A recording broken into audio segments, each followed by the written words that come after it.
In Haven Park, you play as a young bird named Flint, who is just starting to take on the family business of tending to this island campground called Haven Park.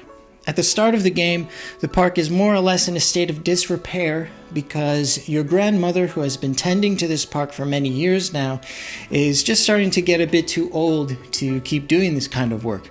And so she's sort of passing down the torch to you now. A lot of the gameplay revolves around building up the campgrounds and tending to the various requests that you get from all the different campers, and ultimately the goal of the game is to revitalize the entire park. Haven Park takes a lot of inspiration from the game A Short Hike. So if you have played that one, and if you liked that one, then you'll probably like Haven Park as well.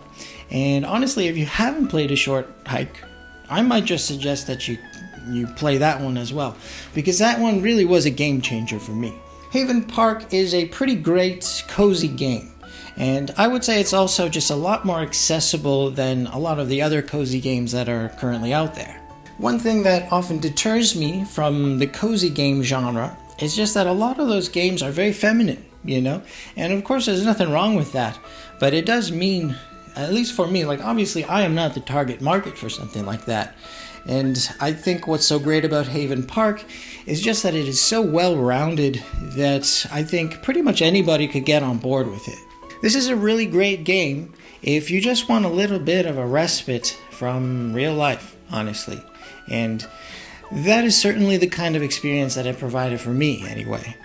It is not a challenging game by any means, and, basically nothing can go wrong in this game. It is just a very relaxing and very low-stress kind of experience.